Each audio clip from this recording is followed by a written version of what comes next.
untuk presentasi waktunya. Jadi masing-masing kelompok kita punya 15 menit untuk mempresentasikan hasil, dan nanti saya akan buka, di kita ada berapa kelompok ya? Ada 6 ya? 6 atau 7 ya? Lupa saya. Harold, di kelas kita ada berapa kelompok? Ada 6 ya? Ada 6, Pak. 6 ya, ingat saya 6. Hari ini kita usahakan 3 ya minimum. Besok pertemuan ke-14 juga 3 ya. Jadi masing-masing kelompok ada 15 menit ya. Nanti setelah 15 menit saya akan persilahkan untuk kelompok penanggap ya, atau ada pemateri dan ada yang menanggapi, dikasih waktu 5 menit untuk memberikan respon terhadap hasil penelitian ya. Contoh misalnya saya akan beri kesempatan kepada kelompok 1 untuk presentasi, nanti kelompok 2 saya minta 5 menit untuk bisa memberikan respon terhadap pemaparan yang sudah dilakukan. Sudah cukup jelas?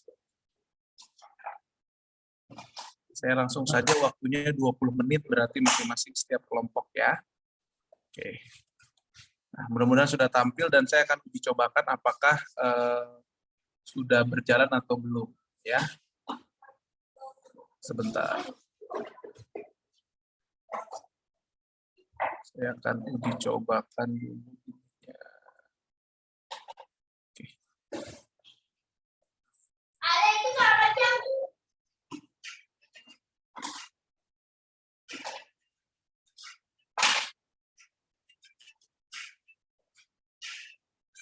Ya, waktunya kurang lebih 20 menit ya. Jadi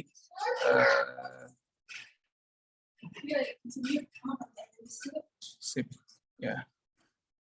Mudah-mudahan sudah terlihat di teman-teman ya. Nanti saya akan uji cobakan, beri kesempatan kepada kelompok yang awal ya untuk bisa mempresentasikan hasil penelitiannya ya.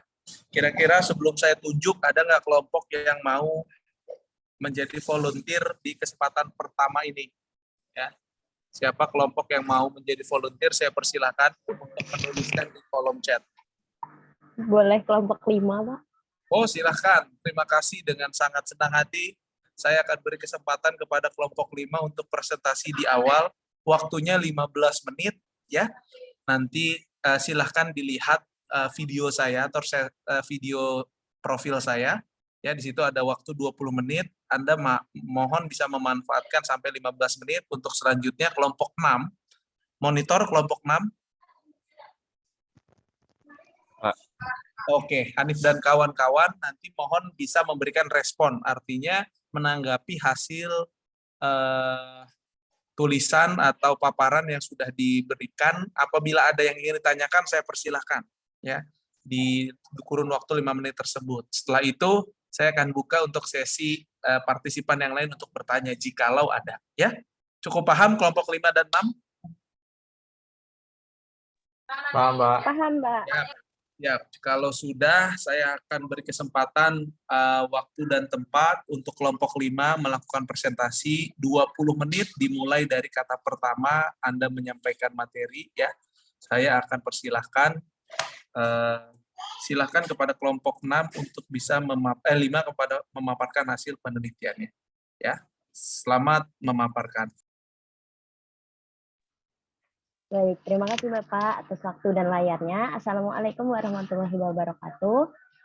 Saya mewakili kelompok 5, di sini akan memaparkan hasil dari mini riset kami. Oke, di kelompok 5 ini sebelumnya kenalin dulu, ada aku, Sasha, kemudian ada Adril, ada Noval, ada Jojo, dan juga ada Tata. Oke, kita masuk langsung ke latar belakang. Boleh lanjut? Oke. Di latar belakang ini, seperti yang kita tahu saat ini, persoalan alih fungsi lahan, pencemaran, eksploitasi, dan aktivitas manusia lainnya menyebabkan terjadinya kerusakan lahan yang semakin marak terjadi. Hal tersebut menyebabkan kondisi lahan menjadi kritis. Kritis gimana maksudnya? kritis karena kemunduran sifat tanah pada lahan tersebut yang akan menimbulkan efek tidak langsung terhadap kualitas udara. Oke, boleh dilanjut Mas Noval? Untuk mengatasi permasalahan lahan kritis, harus dilakukan yang namanya kegiatan pengendalian laju penambahan lahan kritis dan kegiatan rehabilitasi. Nah, khususnya di objek yang kami riset, yaitu adalah MC Edupak Cepu. Oke, boleh lanjut. Nah, dari keberhasilan kegiatan tersebut, kami ini tertarik untuk melakukan mini riset tersebut mengenai pengembangan kawasan MC Edupak dengan area hijaunya. Kegiatan ini dilakukan mengingat kondisi kualitas udara yang semakin menurun. Oleh karena itu, pada kesempatan kali ini kami akan membahas nilai penyediaan udara bersih sebagai hasil pengembangan area hijau pada kawasan wisata MC Edupak. Oke, kita beralih ke bagian kedua, yaitu landasan teori. Landasan teori yang kami gunakan, yang pertama, ada pencemaran udara. Seperti yang kita tahu, udara merupakan campuran gas yang terdapat pada lapisan yang mengelilingi bumi. Nah, kalau misalnya pencemaran udara itu terjadi, apa dampaknya terhadap kita? Yang pertama adalah menurun dan hilangnya berbagai sumber-sumber kekayaan alam.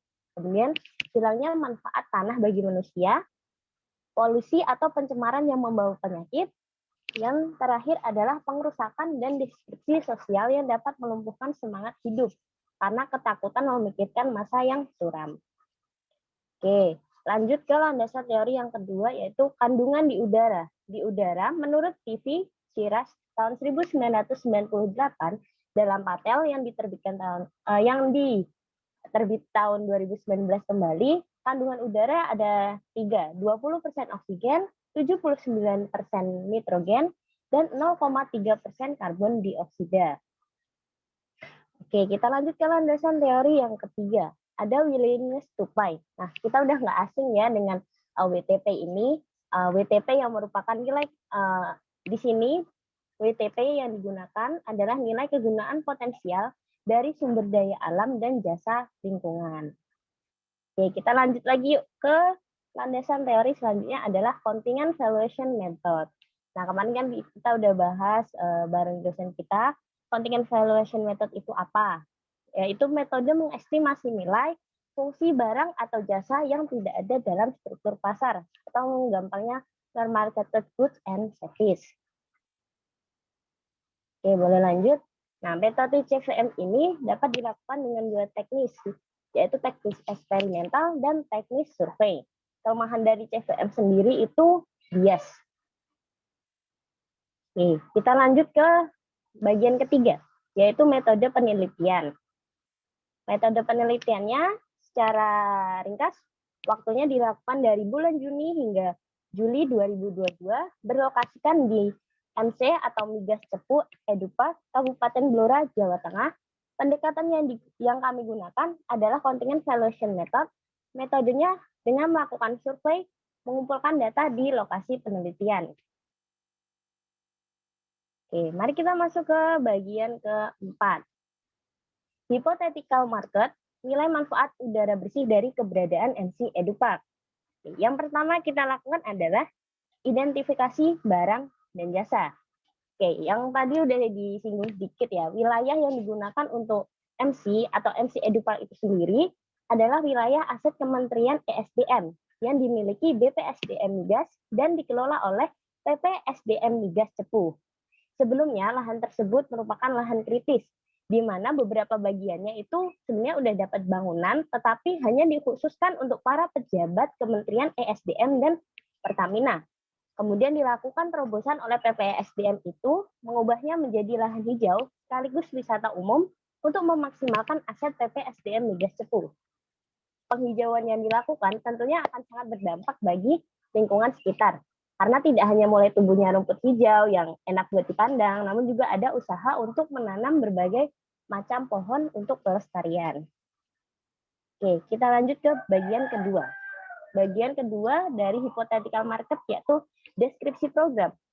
Program penghijauan dan rehabilitasi lahan Migas Cepu Edupak menempati seluas 11.000 meter persegi yang berlokasi di Jalan Golf Ngajo, Kecamatan Cepu. Nah, most used resource-nya di situ apa aja yang dibangun? Yang pertama amusement. Boleh lanjut Mas Nopal? Amusement di sini ada taman bermain, padang rumput, spot foto yang instagramable, dekorasi tempat, kemudian ada educational. Educational di sini isinya edukasi tentang benda-benda bersejarah, alat dan mesin perkereta apian Indonesia, jenis-jenis hewan, kemudian yang utamanya adalah pepohonan, di mana MC Edu Park memiliki banyak pohon dan hampir 90% wilayahnya terisi pepohonan yang menjadikan suasana di sana itu sejuk, segar, dan juga asri. Dan perlu diketahui ya, HTM atau harga tiket masuk yang ditetapkan ini tergolong cukup murah, hanya sebesar 20.000.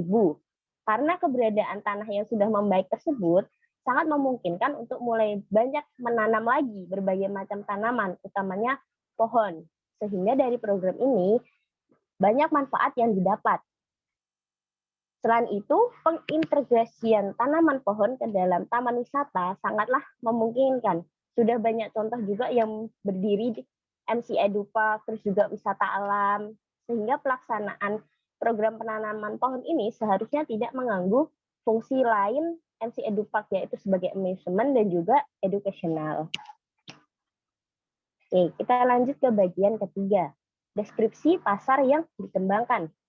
Keberadaan pohon di MC Edu Park akan memberikan berbagai nilai tambah kepada keseluruhan taman. Salah satu manfaat yang menjadi topik penelitian ini tentunya adalah manfaat penyerapan karbon. Di sisi lain, masih ada nilai tambah wisata, nilai perlindungan air tanah, nilai warisan, nilai keberadaan, dan bahkan jika pohon yang ditanam sesuai, itu dapat memberikan nilai produksi. Oke.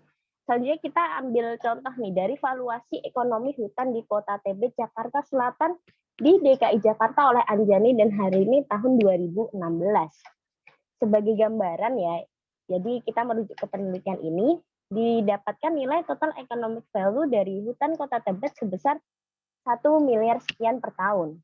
Nah, dengan rinciannya ada nilai produksi, nilai karbon, nilai perlindungan air, nilai wisata, nilai warisan, nilai keberadaan. Nah, dengan tanah yang memungkinkan serta pohon yang tepat dengan perawatan yang benar, tentunya hal tersebut memenuhi kelayakan teknis dan ekonomis dari rencana program tersebut. Oke, kita lanjut ke bagian keempat, yaitu metode pembayaran. Tadi juga sudah disinggung bahwa metode pembayaran yang dilakukan untuk kegiatan tersebut dapat berupa tarif masuk atau harga tiket. Pengenaan tarif masuk ini didasarkan pada keberadaan MC Edu Park sendiri sebagai objek wisata berbayar, bukan fasilitas publik. Selain itu, pengelolaan MC Edu Park Cepu berada di tangan PT SDM Migas Cepu, sehingga tidak memungkinkan untuk menggunakan metode pajak atau retribusi yang merupakan kewenangan dari pemerintah. Oke, kita lanjut ke yang kelima, itu elastisitas nilai moneter. Pada survei yang dilakukan, nilai bid yang dipakai ini didasarkan pada rancangan biaya penanaman dan perawatan pohon. Oke, boleh lanjut. Dari 19 macam perkiraan biaya, ditemukan rata-rata untuk tanaman produksinya sebesar 29 juta sekian. Oke.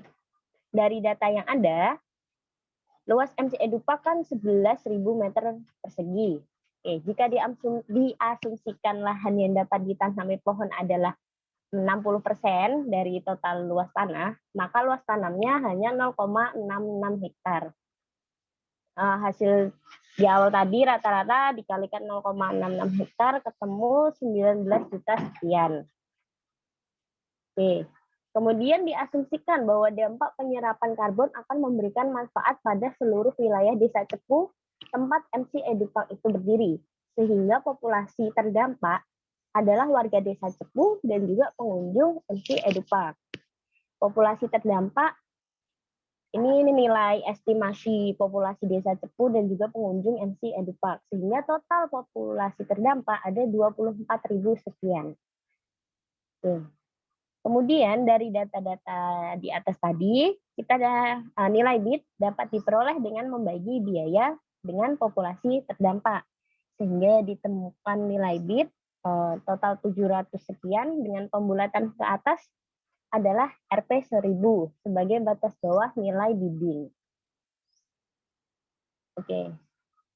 Kami menentukan jumlah kelas bidding yang diperhitungkan dalam metode CVM sebanyak 5 kelas. Dengan batas bawah itu 1000, kami mengambil batas atas sebesar 10.000.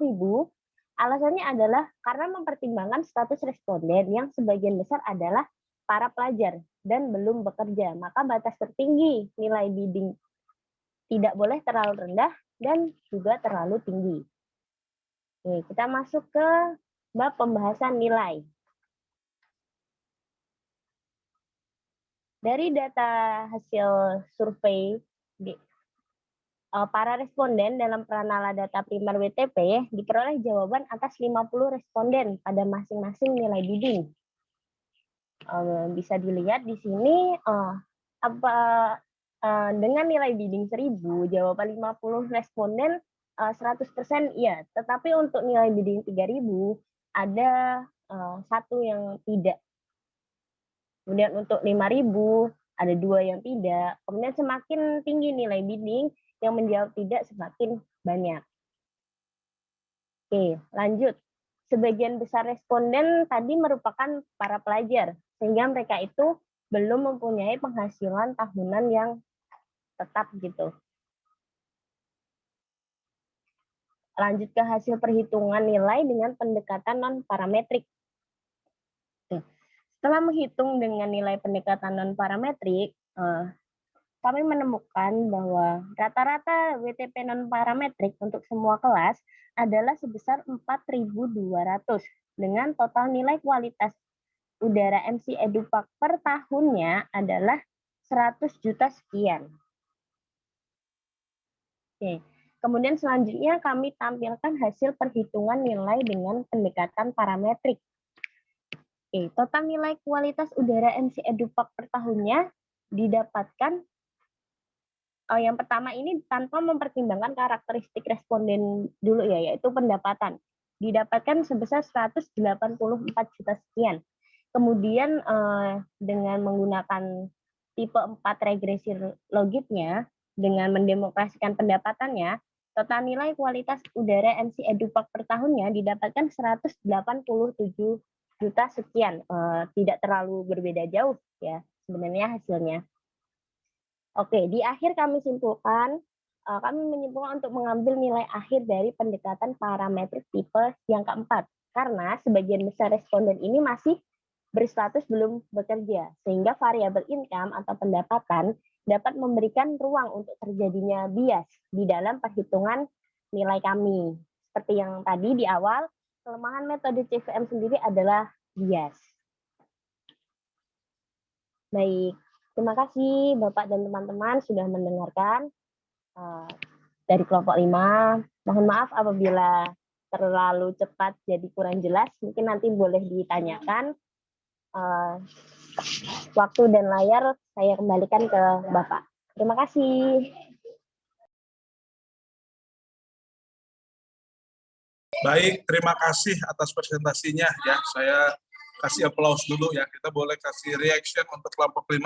Terima kasih, sangat baik memaparkan dan penampilannya juga enak dinikmati ya. Maksudnya didengarkan ya. Terima kasih kelompok 5. Selanjutnya 5 menit terakhir saya akan beri kesempatan kepada kelompok 6 untuk bisa memberikan tanggapan, masukan, saran serta pertanyaan. Ya, mohon kelompok 5 bisa menjawab atau mencatat terlebih dahulu untuk pertanyaannya dan mencatat saran-saran yang diberikan. Saya persilakan kepada kelompok 6 untuk memberikan pasaran masukan dan pertanyaan. Waktu dan tempat saya persilakan 5 menit.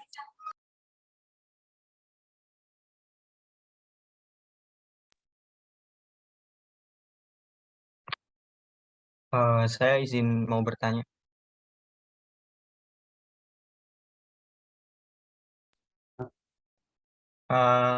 Tadi kan Silakan Willis, langsung ya, saja. ya, Pak. Ya, Pak.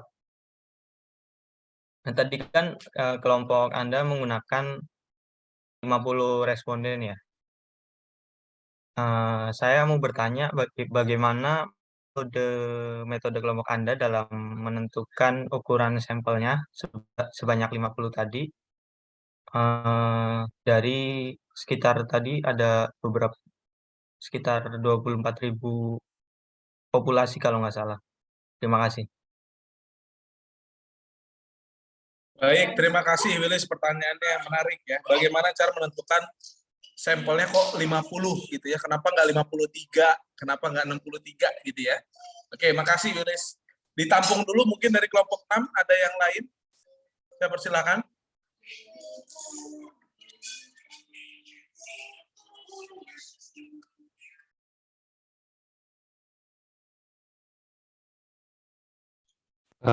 Saya izin bertanya. Silakan Hanif. Baik, tadi itu kan dalam metode CVM dari kelompok 5 itu dipakai batas bawahnya antara 1.000 dengan 10.000.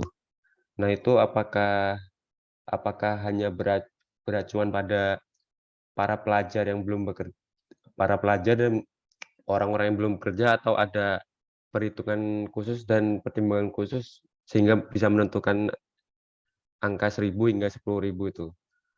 Mungkin itu aja. Terima kasih pertanyaannya Hanif. Ada 2, saya persilakan dulu dijawab oleh kelompok 5 untuk 2 pertanyaannya. Baik, terima kasih teman-teman atas pertanyaannya. Jadi saya mau coba jawab ya. Untuk pertanyaan yang tadi yang 1.000 sampai 10.000 itu, kalau 1.000-nya sendiri, batas bawahnya sendiri itu kita dapat dari hasil perhitungan tadi kita, yang kita dapat data tentang perencanaan kira-kira berapa biaya tanam dan perawatan pohon per tahunnya, terus nanti kita bagi dengan jumlah populasi terdampaknya, dan kita dapetin tadi kan sekitar Rp750. Nah, itu kita naikin dikit dengan berbagai asumsi lah ya. Kita naikin dikit, kita bulatin menjadi 1.000 untuk batas terbawahnya. Nah, kalau kenapa batas atasnya 10.000? Ya emang benar karena dari awal kita udah punya gambaran bahwa ini kan lokasinya dekat sama tempatnya Mbak Syasha kebetulan. Jadi Mbak Syasha ini udah punya apa ya, kira-kira target responden, karena teman-temannya banyak, bisa disebar ke teman-temannya lagi dan teman-temannya lagi. Jadi kita udah memperkirakan bahwa kemungkinan sebagian besar dari respondennya emang adalah pelajar yang emang belum punya income gitu.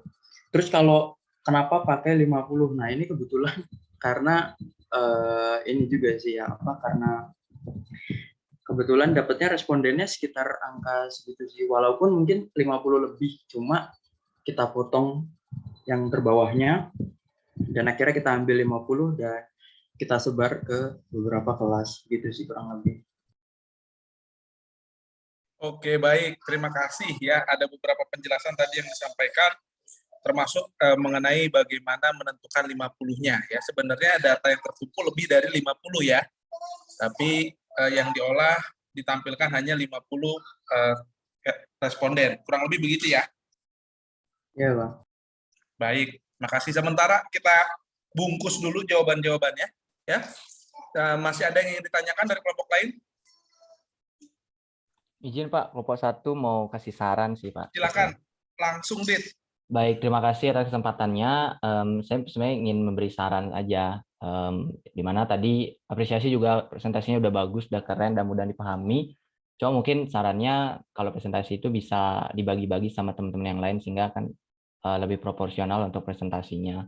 Kemudian yang kedua, mungkin saran terkait dengan pembahasan tadi, yang kenapa sih dari beberapa metode itu yang dipilih adalah metode terakhir yang parametrik yang menggunakan variabel bebasnya adalah bid dan income, karena teman-teman menyatakan bahwa mereka itu mayoritas pelajar yang belum bekerja. Mungkin alasan itu kurang pas, karena kan yang membedakan adalah parametrik dan non-parametrik. Seharusnya lebih ditekankan lagi bahwa parametrik itu kan harus mengetahui terkait dengan distribusi sampel dan sebagainya. Mungkin lebih pasnya alasannya seperti itu. Terima kasih Pak dan teman-teman. Oke, makasih Dit atas masukannya ya. Jadi memperkaya. Baik, dari saya sedikit langsung menyikapi hasil paparannya. Saya secara prinsip mengapresiasi sekali apa yang sudah dilakukan oleh teman-teman dari kelompok 5 ini ya, terkait dengan penilaian terhadap lahan di lahan kritis atau lahan marginal ya di satu kawasan di Cepu sana. Nah, ada satu hal yang cukup perlu menjadi perhatian kita bersama ketika kita sudah bisa mengidentifikasi populasi, maka populasi tersebut memang diharapkan menjadi sampel atau contoh yang akan kita ambil. Saya mau konfirmasi dulu dari kelompok 5 tadi, total populasi berapa? 23.000 atau 2.300 ya? Berapa tadi, maaf? 24 ribuan. Sorry ya, 24 ribuan ya. Itu 24 ribuan itu semuanya siswa atau itu adalah masyarakat ya? Masyarakat, Pak, kalau yang populasinya. Oke, baik. Terima kasih, Naufal, penjelasannya ya. Jadi dari sini kita bisa mengkerucutkan atau memfokuskan kepada siapa-siapa yang seharusnya kita jadikan sampel. Ya, kita sudah tahu bahwa penikmat atau penerima manfaat ya tadi populasi 24.000 itu adalah masyarakat yang ada di sekitaran lokasi, maka idealnya ya yang kita akan atau yang harus kita wawancara adalah 24.000 tadi ya. Kalaupun itu akan kita lakukan secara sampel, maka kita menentukan siapa dari 24.000 itu yang akan kita wawancara. Mungkin ada di antaranya siswa-siswa tadi ya, tapi jelas keragaannya mungkin tidak seluruhnya adalah siswa. Ya, jadi ini yang nanti ke depan teman-teman semua perlu perhatikan, karena sampel itu cirinya cuma 2 ya. Satu, keterwakilan dari setiap karakteristik baik ya. Yang kedua adalah tingkat kecukupan dari jumlahnya. Jadi yang pertama adalah keterwakilan, yang kedua adalah kecukupan. Jadi misalnya kalau kita melihat sampelnya tadi populasinya 24.000, apakah 50 itu representatif dari ya 24.000 tadi? 50 sampel yang kita ambil itu adalah representasi dari 24.000. Harapannya harusnya representasi, kan kira-kira begitu. Ya, kalau saya mau ambil contoh berapa uang jajan anak PKN STAN ya yang pada saat kelas ini PSDA 2, maka saya nggak bisa ngambil hanya dari kelas kita saja, kelas paralel 6 misalnya. Ya, kita perlu dari ngambil 1, ngambil 2, ngambil 3 sampai ke seluruhnya. Walaupun tidak perlu semuanya saya tanya. Saya akan ngambil sampel, dari kelas nomor 1, paralel 1, berapa orang, paralel 2, berapa orang, dan lain sebagainya. Nah, itu pola-pola pengambilan sampel itu akan menentukan nantinya jawaban atau angka-angka yang nanti akan kita olah. Sehingga menarik tadi yang sudah ditampilkan oleh kelompok 5 dan bisa menjadi catatan untuk kita semua dan bisa menjadi poin pembelajaran untuk kita semua bahwa penentuan sampel ya selain angkanya adalah keterwakilan dari setiap karakteristik respondennya. Ya, overall saya apresiasi sekali, terima kasih teman-teman sudah mencoba untuk melakukan riset. Ini berarti pakai Google Form atau Anda datangi langsung, Sahnita? Tempatnya atau untuk mendapatkan responden, Pak? Respondennya. Untuk responden, saya minta mereka buat mengisi G-form, Pak, untuk memudahkan membuat data. Nah, betul. Jadi ini menarik ya. Tolong nanti Anda sampaikan juga di paparan atau di laporan ya. Anda menggunakan Google Form. Jadi sifatnya wawancara online ya, melalui Google Form. Gitu ya. Baik, Pak. Terima kasih atas masukannya, Pak. Ya, makasih. Sekali lagi saya kasih aplaus dan jelas kelompok 5 ini akan mendapat poin plus karena menjadi pembuka ya. Kalau kayak ini adalah perintis. Kalau kayak jenis tanaman itu tanaman perintis ya, yang ada atau yang tumbuh di lahan yang kritis. Ya itu saya ngambil analoginya supaya sama dengan jenis lahan yang tadi di-assess oleh teman-teman kelompok 5 ya. Makasih banyak kelompok 5. Selanjutnya siapa yang akan menjadi tanaman selain tanaman perintis tuh kayak tanaman awal lah. Perdu lah, tanaman perdu. Siapa nih? Kelompok 2, Pak. Kelompok 3. Sabar. Saya lihat di yang raise hand dulu ya. Siapa ini yang raise hand? Di saya yang duluan adalah Nabila Fairuza Purwanti. Nabila, kamu kelompok berapa? Kelompok 2, Pak. Oke, silakan kelompok 2. Saya persilahkan untuk bisa mempresentasikan, waktunya sama 15 menit ya. Nanti tolong bisa dimanfaatkan sampai tersisa waktu 5 menit, dan kelompok 3 saya minta menjadi penanggap untuk presentasi dari kelompok 2. Sudah siap? Sudah, Pak. Ya, paparannya sudah terlihat, namun mohon bisa di share screen, di slideshow kan. Oke.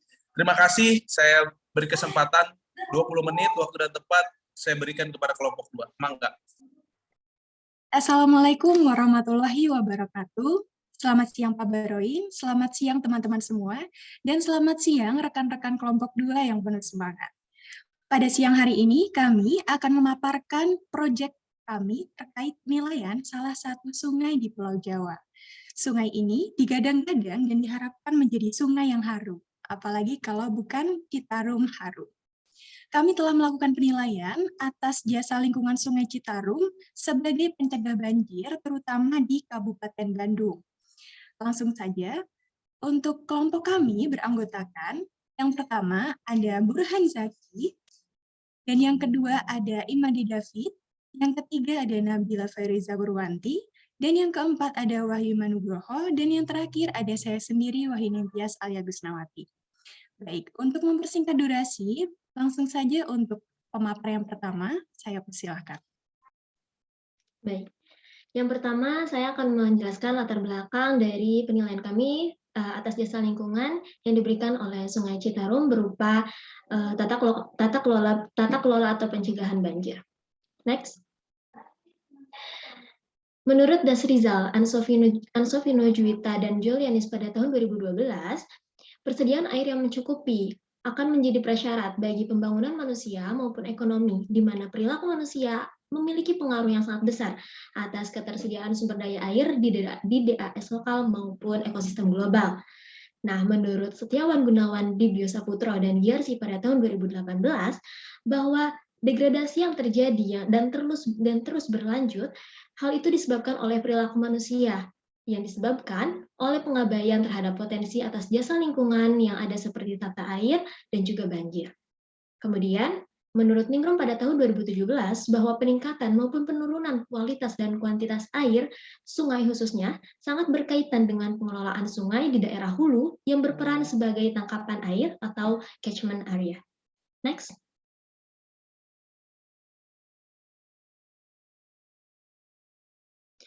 Kemudian bagaimana keadaan DAS Citarum Hulu pada saat ini? Menurut Anindya Guna, Suharyanto, dan Teja Kusuma pada tahun 2017, bahwa keadaan Citarum Hulu saat ini sangat memprihatinkan yang disebabkan oleh konversi lahan secara masif karena perubahan menjadi daerah hunian. Kemudian adanya peningkatan laju ekspor sedimen tahunan yang telah melebihi 100 ton per kilometer persegi. Kemudian, selain itu, adanya sedimentasi yang muncul atau memicu terjadinya banjir di daerah hilir Sungai Citarum. Dengan demikian, maka dibutuhkan penanggulangan sedimentasi pada DAS Citarum yang berfokus pada pengurangan tumpukan sedimen dan peningkatan kedalaman sungai atau peningkatan kapasitas air sungai. Tujuan penelitian. Jadi penelitian ini bertujuan untuk mengetahui nilai Sungai Citarum sebagai penyedia jasa lingkungan, yaitu pencegah banjir di Kabupaten Bandung. Adapun metode yang kami gunakan dalam penelitian ini yaitu contingency fallacy method, yaitu dengan menilai individu secara hipotesis merespon perubahan kualitas lingkungan yang tercermin dalam ketersediaan membayar atas perubahan layanan jasa lingkungan Sungai Citarum. Lanjutnya.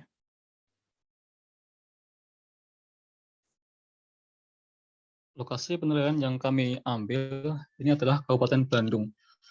Jadi untuk penilaian menggunakan metode CVM, kami memilih Kabupaten Bandung yang berada di Provinsi Jawa Barat. Luas dari Kabupaten Bandung sendiri itu 1.768 km persegi dengan total populasi sebanyak 3.633.437 jiwa dengan mata pencaharian yaitu sektor industri, pertanian, pertambangan, perdagangan, dan jasa. Kabupaten Bandung sendiri terdiri atas 31 kecamatan, 266 desa, dan 9 kelurahan. Next. Kabupaten Bandung terletak di cekungan Bandung dengan ciri khas dataran tinggi luas di bagian tengah yang dikelilingi pegunungan di sebelah barat, selatan, utara, dan timurnya. Sungai Citarum yang berluru di Gunung Wayang mengalir di kawasan ini sebelum masuk ke Waduk Saguling. Meskipun termasuk dataran tinggi, kawasan ini terutama di daerah Dayakolot dan Balendah kerap kali dilanda banjir di beberapa titik setiap musim hujan dikarenakan elevasi kedua daerah ini memang yang paling rendah di Bandung Raya.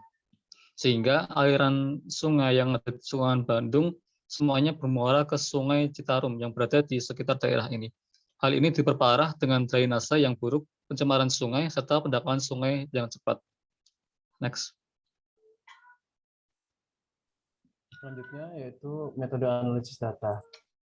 Yang pertama, data yang digunakan dalam penelitian yang kami lakukan ini kami dapatkan melalui penyebaran kuesioner yang kami lakukan secara online atau daring menggunakan fasilitas Google Form.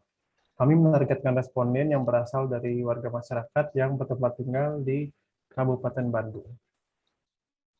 Kemudian kami menggunakan teknik bidding berupa dikotomus dari split choice, di mana kami menanyakan apakah responden bersedia membayarkan sejumlah uang untuk digunakan dalam upaya mengoptimalkan manfaat Sungai Citarum sebagai pencegah banjir.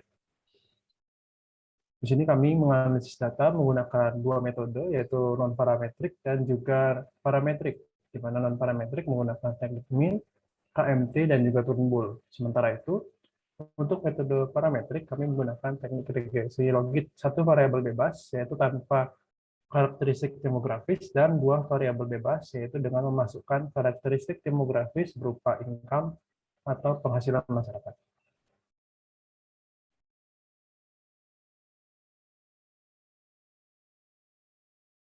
Baik, selanjutnya gambaran umum Sungai Citarum.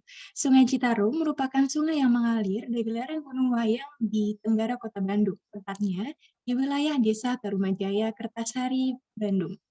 Aliran kemudian mengarah ke arah barat, melewati Majalaya dan Dayakolot, lalu berbelok ke arah barat laut dan utara menjadi perbatasan Kabupaten Cianjur dengan Kabupaten Bandung Barat, melewati Kabupaten Purwakarta, dan terakhir Kabupaten Karawang.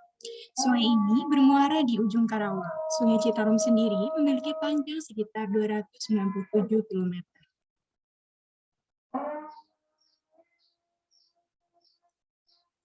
Selanjutnya, Sungai Citarum menyediakan beberapa jasa lingkungan untuk warga sekitar. Aliran Sungai Citarum menyediakan jasa layanan air bersih untuk penduduk sekitar. Terdapat sekitar 9 PDAM yang melayani air bersih sistem perpipaan yang bersumber dari Sungai Citarum itu sendiri. Sungai ini juga dimanfaatkan sebagai sumber irigasi untuk mengairi sawah-sawah di sekitar Sungai Citarum. Fungsi lain dari Sungai Citarum adalah sebagai pencegah banjir. Air dari hulu mengalir hingga ke hilir melalui aliran Sungai Citarum, sehingga penduduk sekitar terhindar dari bencana banjir. Pasar hipotesis. Kondisi saat ini di Sungai Citarum. Sungai Citarum mengalami pendangkalan akibat proses sedimentasi. Pendangkalan ini diperparah oleh banyaknya sampah di sepanjang Sungai Citarum. Kedalaman Sungai Citarum yang seharusnya mencapai 30 meter mengalami penyempitan dan pendangkalan, sehingga kedalamannya kini lebih dari 10 meter, atau terdapat selisih sebesar 20 meter. Skenario target. Untuk mengatasi permasalahan tersebut, kebijakan yang dapat dilakukan yaitu pengerukan Sungai Citarum yang diharapkan mampu meningkatkan daya tampung dan mempertahankan fungsi layanan sebagai pencegah banjir, terutama di Kabupaten Bandung. Untuk lembaga yang bertanggung jawab adalah Dinas Lingkungan Hidup Jawa Barat. Selanjutnya.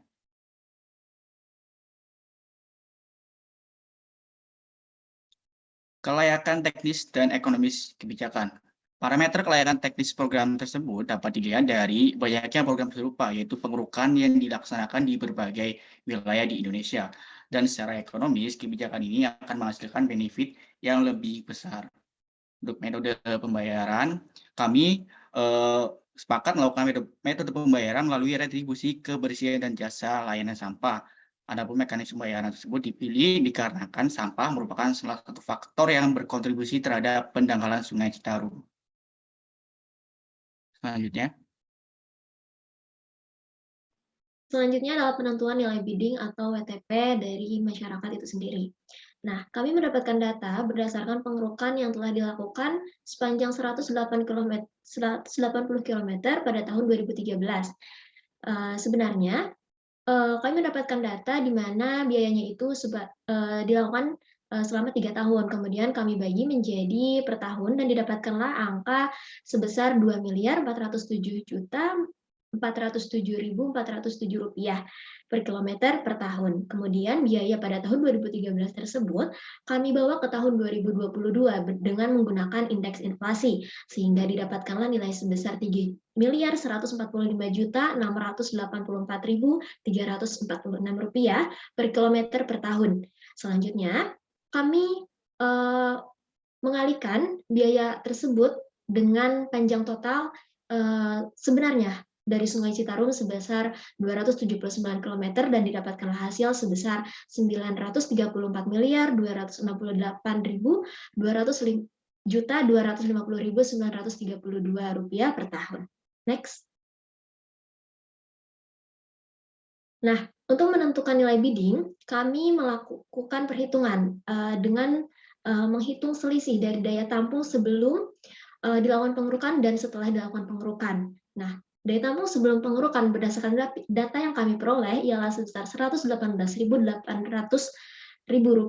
meter kubik dan setelah pengerukan daya tampungnya bertambah menjadi 356.400.000 meter kubik, sehingga diperoleh selisih daya tampung sebesar 237.600.000 meter kubik.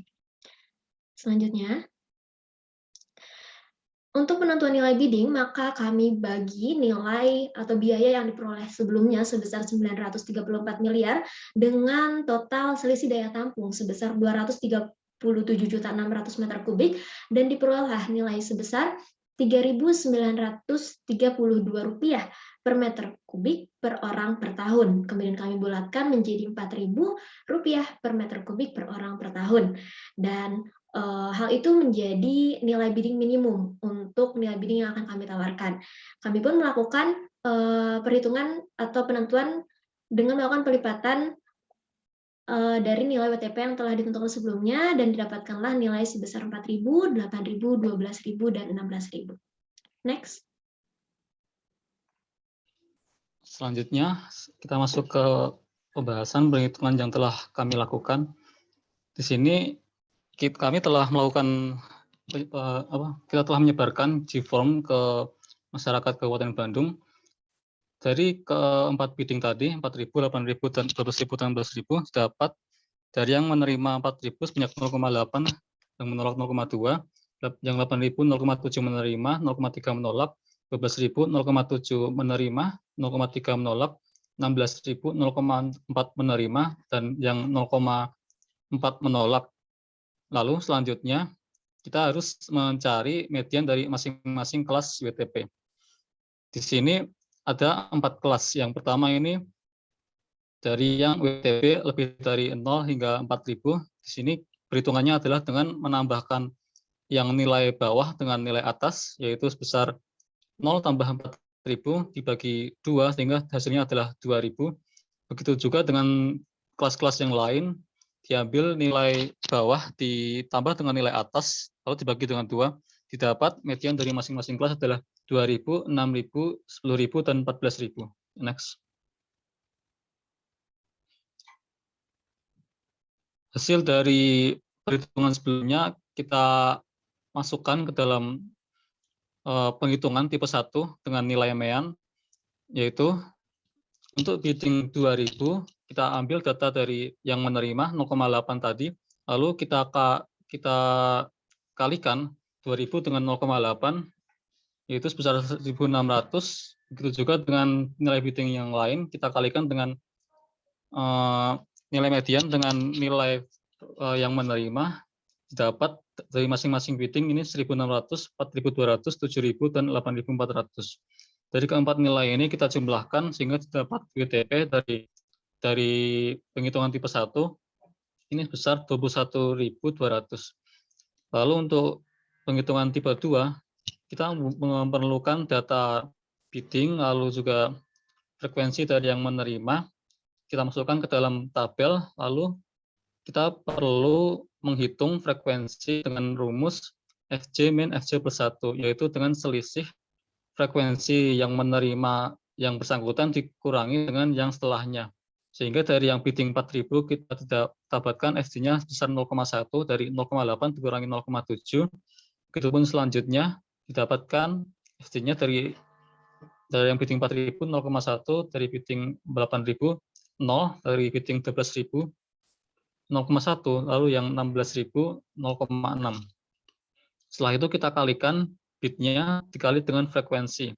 Sehingga 4.000 dikali 0,1 itu 400, dan selanjutnya itu 8.000 dikali 0,0, 12.000 dikali 0,1 1.200, 16.000 dikali 0,6 9.600. Jumlahkan keempat nilai ini dapat 11.200. Next. Lalu untuk yang terakhir, ini hampir sama dengan yang sebelumnya. Maaf, ini ada kesalahan penulisan. Harusnya ini penghitungan tipe 2 dengan teknik Turnbull. Yaitu dengan datanya ini adalah, yang kita pakai adalah data dari frekuensi yang menolak. Yaitu 0,2 untuk bidding 4.000, 0,3 untuk bid 8.000, 0,3 untuk bid 12.000, dan 0,4 untuk bid 16.000. Lalu rumusnya yang membedakan di sini adalah dibalik yang tadi kan Fj min Fj plus 1, untuk sekarang Fj plus 1 di min Fj yang bersangkutan. Sehingga untuk bid 4.000 didapat 0,1, untuk bid 8.000 didapat 0, untuk bid 12.000 dapat 0,1, dan bid 16.000 dapat 0,6. Lalu kita kalikan frekuensi yang kita hitung sebelumnya dikali dengan bidnya. Dapat 400 dan 0, 1.200 dan 9.600, sehingga didapat WTP-nya adalah 11.200. Next. Mohon berkenan agak dipercepat karena waktunya sudah habis. Baik Pak, untuk selanjutnya metode parametrik yang pertama kita tidak menggunakan variabel demografik atau pendapatan, kemudian kita meregresikan variabel Y atas WTP dan variabel X atas nilai bid, kemudian diperoleh MWTP sebesar 21.800 sekian. Selanjutnya, untuk yang kedua kami memasukkan variabel demografik yaitu income dengan variabel Y ketersediaan atau WTP dan variabel X nilai bid dan pendapatan, kemudian kita peroleh nilai MWTP 38.570. Next.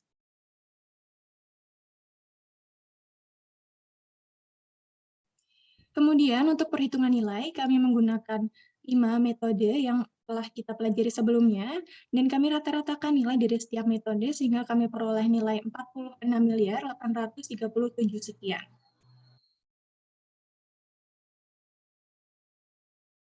Dari hasil analisis data, kami menggunakan 40 responden dan menggunakan 4 kelompok nilai bid. Kemudian nilai bid rendah itu kami peroleh dari hasil penghitungan atas biaya pengerukan yang telah dilakukan sebelumnya. Berdasarkan WTP antara ya dan tidak, ketersediaan membayar sebagian besar dipengaruhi oleh faktor pendapatan, apakah si responden ini berpenghasilan atau tidak.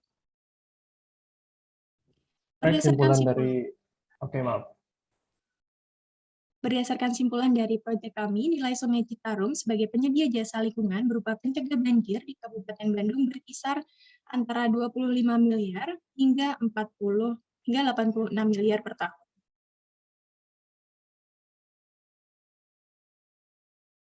Untuk nilai rata-rata kami peroleh nilai sekitar 46 miliar per tahun.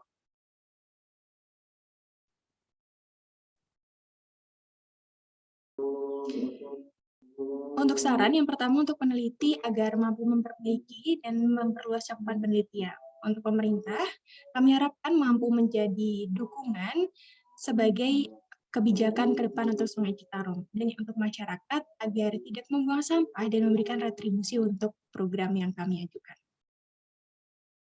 Baik, terima kasih. Berikut pemaparan dari kelompok kami. Dari kelompok penanggap, apakah ada yang ingin memberikan saran, pertanyaan, ataupun tanggapan? Kami persilakan. Baiklah, terima kasih kepada Mbak Tias. Pertanyaan pertama dari saya penasaran dalam pemaparan kelompok 2 menggunakan 5 pendekatan sekaligus yang berbeda-beda, yaitu dari min, KMT, Turnbull, regresi logik 1 variabel dan 2 variabel. Yang ingin saya tanyakan, apa dasar kalian menggunakan 5 pendekatan itu sekaligus, kemudian merata-ratakan hasilnya ketimbang memilih 1 pendekatan saja? Terima kasih. Baik, terima kasih Seno atas pertanyaannya. Mungkin sambil menunggu pertanyaan dari teman-teman lain, saya izin mencoba menjawab pertanyaan dari Seno. Jadi, kenapa kita menggunakan 5 pendekatan yang ada? Itu yang pertama, alasannya karena kami ingin mencoba mempraktikkan ilmu yang telah kami pelajari sebelumnya. Jadi, dengan data yang kami miliki, kami ingin mencoba mengimplementasikan data tersebut pada macam-macam pendekatan yang telah kami pelajari. Yang kedua, kenapa kami menggunakan nilai rata-rata? Karena berdasarkan nilai yang telah dihasilkan dari masing-masing pendekatan tersebut, kami ingin membentuk suatu range nilai dari terendah sampai yang terbesar. Kita mengetahui bahwa setiap pendekatan pasti menghasilkan nilai yang berbeda, oleh karena itu kami menginginkan membentuk suatu range nilai. Karena selain membentuk range nilai dari suatu sumber daya alam, itu kita akui tidak exact atau tidak kaku sekian, pasti nilai itu relatif, sehingga kami ingin memberi pengetahuan kepada pembaca dan responden bahwa nilai dari Sungai Citarum sebagai jasa penjaga banjir di Kabupaten Bandung bervariasi dari nominal sekian sampai nominal sekian. Baik, terima kasih pada Mbak Tias. Saya kembalikan lagi, sudah cukup jelas. Terima kasih. Baik, untuk teman-teman yang lain, apakah ada yang ingin ditanyakan atau ditanggapi?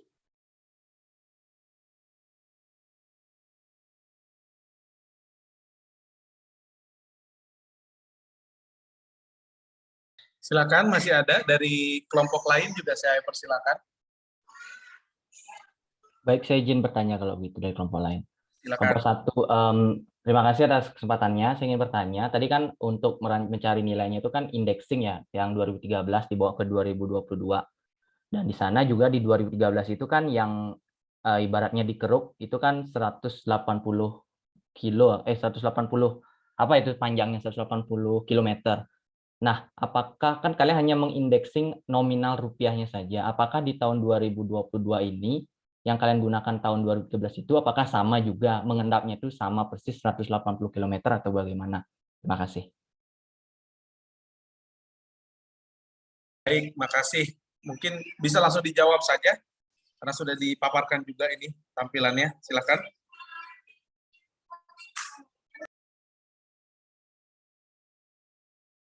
Oke, baik. Terima kasih atas pertanyaannya. Untuk panjang 180 ke tahun 2013, memang kami bagi dulu 2 miliar sekian ini ke dalam bentuk kilometer, baru kami kalikan dengan 272 km panjang aslinya. Gitu, Mungkin ini ya izin menambahkan dari jawabannya David gitu. Untuk Radit kan tadi pertanyaannya apakah endapannya sama sehingga biayanya itu sama gitu kan ya? Untuk itu sebelumnya kami memang tidak mendapatkan data yang konkret pasti seperti itu ya. Cuman kami hanya melihat histori dari pengerukan yang dilakukan di Citarum dan kami hanya mendapatkan data di tahun 2013 tersebut, sehingga data itulah yang kami gunakan seperti itu, Radit. Baik, terima kasih ya. Saya rasa cukup ya untuk sesi tanya jawabnya. Terima kasih banyak ini yang selalu aktif ya berpartisipasi. Dari saya sedikit respon untuk kelompok 2. Menarik ya. Ini saya juga jadi ini dapat dapat inspirasi ya. Ini semuanya di rata-rata gitu ya. Nanti ini saya konfirmasi dulu juga ya. Saya belum bisa jawab. Selama ini kita memang manut lah bahasa Jawanya gitu ya. Manut aja kepada sesuatu hasil terus kita pilih gitu ya. Jadi kita memperdebatkan kepada angka yang memang berbasiskan kepada satu pendekatan. Tapi ini jadi menarik ya, sekali lagi terima kasih kelompok 2 menjadi sumber inspirasi. Bisa nggak sih kalau memang kita rata-ratakan gitu ya dari berbagai macam angka ini. Secara prinsip tadi sudah coba dijelaskan juga bahwa melihat keragaan dari yang tertinggi hingga yang terendah. ya, sehingga kita bisa mendapatkan satu kesimpulan kira-kira nilainya kurang lebih di angka 46 miliar. Kira-kira begitu ya. Walaupun ya semuanya kita sudah sangat sepakat bahwa nilai itu tidak ada yang bersifat absolut kali ya, gitu ya bahasanya ya. Sehingga ini menjadi sebuah nilai yang relatif perlu kita tonjolkan. Nah, tapi saya jujur di sini belum bisa menjawab apakah ini diperbolehkan atau enggak, karena saya harus meng-cross check juga kepada senior-senior saya yang mungkin sudah lebih banyak mengkaji dari sisi teoritis ya, karena ini kita masuknya ke dalam ranah teoritis ya, bukan hanya praktis mengolah datanya, masuk ke ranah teoritis. Kita harus cek apakah memang ini diperbolehkan atau bisa kita modifikasi ya, kurang lebih menjadi pendekatannya seperti ini ya. Tapi kurang lebih dari saya terima kasih, kita bisa dapat sekali lagi dapat pelajaran yang baru ya dari kegiatan uji coba ini. Lalu yang kedua, saya ingin sedikit menyinggung sebenarnya apa yang teman-teman kelompok 2 lakukan itu sebenarnya di awal-awal sudah bisa merepresentasikan nilai dari sumber daya alam ya. Kalau boleh berkenan Nabila bisa di back dulu ke slide berikut sebelum-sebelumnya yang tadi ada pendekatan untuk nilai pengerukan ya. Nah, cukup ya. Jadi teman-teman di sini kalian ada yang bisa membantu menjawab nggak ya? Kenapa kita perlu melakukan pengerukan? Siapa yang mungkin mau berkomentar? Boleh. Silakan Nabila, langsung saja. Ya, jadi kalau menurut saya Pak, berdasarkan pendapat saya, karena kalau di Citarum itu tadi kan berdasarkan jurnalnya itu ada konservasi lahan secara masif ya, sehingga banyak atau terjadinya erosi seperti itu Pak di Sungai Citarum, dan akibatnya adanya endapan atau sedimentasi di daerah hilir. Hal itu menyebabkan daya tampungnya itu mengecil Pak, sehingga ketika hujan itu banjir seperti itu Pak. Terima kasih ya, memang ada erosi ya, ada erosi dari daerah hulu sehingga menyebabkan di sungai itu terjadi sedimentasi ya. Materialnya sama, materialnya adalah tanah. Yang membedakan, saya mungkin mengulang saja pelajaran biologi waktu kita SMP atau waktu SMA adalah pelajaran IPA kali ya. Kira-kira begitu ya. Terbalik ya, IPA waktu SMP zaman SMA udah spesifik ya. Nah, ini aktivitas erosi di daerah hulu sehingga menjadi sedimentasi di daerah hilir atau di daerah tengah di sungai ini merupakan sebuah indikasi bahwa alam kita tidak menyediakan sebuah jasa lingkungan. Ya, dari hasil perhitungan ini saja kita sudah bisa mengestimasi atau kita bisa memvaluasi layanan jasa yang disediakan oleh pohon di daerah hulu ya untuk menahan laju erosi. Paham ya? Karena kalau di pohon di atas atau di hulunya itu dalam situasi yang baik ya, mereka tetap menahan laju erosi ini menjadi kecil, maka kita tidak perlu mengeluarkan biaya pengerukan. Apakah pernah terjadi biaya pengerukan di sungai-sungai Kapuas Hulu misalnya? Atau kalau teman-teman tahu misalnya di sungai Sarmi di daerah Papua, sepertinya kita nggak pernah dengar kondisi begitu. Ya, atau di sungai Sadang misalnya di daerah Hulu Toraja, kalian mungkin belum pernah dengar. Karena memang situasinya di sana hutannya masih terjaga, pohonnya masih bisa memberikan layanan kepada manusia, ya. Maka kita nggak perlu ngeruk, karena kalau hujan ya airnya aja yang jatuh, tanahnya nggak ikut ke bawah ke dalam sungai. Nah, kekayaan negara kita berupa mencegah terjadinya erosi tadi itu sebenarnya yang belum banyak diakses. Makanya kita kenapa sih perlu mempelajari valuasi, Pak? Nah, kurang lebih kita perlu mempertimbangkan hal tersebut sehingga apabila kalian punya kesempatan membuat sebuah keputusan mengenai penggunaan lahan di suatu kawasan, maka kalian perlu mempertimbangkan berbagai macam aspek penilaian. Ya, jadi tidak melulu hanya yang penting Pak menguntungkan kegiatan ekonomi. Kalau kita buka di situ menjadi hotel, maka kita akan dapat sekian ratus juta per bulan dari omset yang diterima misalnya. Ya, tapi kita juga harus mempertimbangkan kalau kita buka di situ hotel, berapa biaya lingkungan yang harus hilang. Karena pohon-pohonnya harus kita tebang, kita gantikan menjadi bangunan hotel. Ya, nah kira-kira begitu. Seberapa besar nilai yang hilang, layanan yang hilang, kita bisa dekati dari pendekatan seperti ini. Itu hanya dari perspektif penyediaan layanan untuk mencegah terjadinya erosi. Hal inilah yang terjadi di Jakarta, teman-teman semua. Ya, Jakarta, Sungai Ciliwung itu sama kasusnya, mirip dengan Citarum. Bedanya kalau Ciliwung lebih banyak land conversion, kalau Citarum selain land conversion adalah pencemaran limbah berat dari industri, ya, karena di sekitaran daerah Karawang, Bekasi, ya, Cikarang itu banyak sekali industri berat, ya. Di daerah hulunya juga banyak industri pertanian, ya, dari peternakan, dari sawah dan sebagainya, itu mencemari kualitas air Citarum. Sehingga nggak salah kalau kemarin periode pertama Pak Jokowi kalau nggak salah itu mereka punya program besar yang disebut Citarum Harum.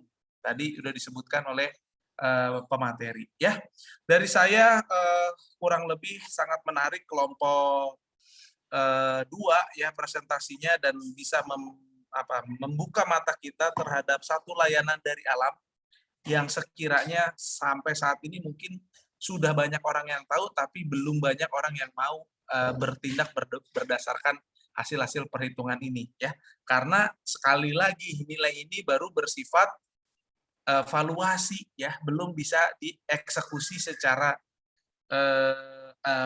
market, ya, atau belum bisa ditransaksionalkan, ya. Jadi ini PR buat kita semua, bagaimana caranya tadi untuk bisa mentransaksinya. Nah, coba dibuka slide berikutnya yang hypothetical marketnya, next lagi. Nah, ya, itu tadi ya, skenarionya, bla bla bla bla, lembaganya, sorry, terus next dulu. Nah, ya, di sini dicoba pembayaran retribusi kebersihan dalam layanan jasa sampah, ya. Di sini saya ingin sedikit memberikan kontribusi, ya, teman-teman semua. Pendangkalan yang terjadi di daerah Citarum, dominansinya itu bukan hanya dari sampah. Sebenarnya dominansinya adalah sedimen yang terjadi. Ya, ada sampah, ya, tapi nanti kita perlu mengecek, ya, kalau kita punya waktu lebih banyak, kita perlu mengecek berapa sih komposisinya, apakah memang sampah industri atau sampah rumah tangga, atau sebenarnya aktivitas tadi berupa sedimentasi dari aktivitas erosi yang terjadi di kawasan hulu, ya, sehingga itu yang mendorong kita perlu lebih kritis sedikit. Mohon nanti teman-teman semua pada saat memang melakukan kegiatan assessment sedikit melakukan mini riset, ya, menarik untuk pengayaan kalian semua dan menjadi penciri dari seorang lulusan STAN yang sudah belajar valuasi sumber daya alam, bisa menampilkan segala sesuatunya itu secara saintifik. Ya, saya sangat suka di teman-teman 2 kelompok ini banyak mensintasi hasil tulisan-tulisan sebelumnya. Itu menjadi sebuah kekuatan untuk kita dalam rangka mengargumentasikan, ya, tingkat kepentingan dari hasil kajian yang sudah kita lakukan. Ya, overall makasih banyak masukan-masukannya tadi, mohon bisa dicatat, ya, terutama untuk metode pembayaran, lalu untuk angka-angka tadi, ya, kalaupun memang nanti hasil perhitungannya dengan menggunakan rata-rata tadi, mohon di-state saja bahwa ini adalah hasil modifikasi penulis atau tim penulis secara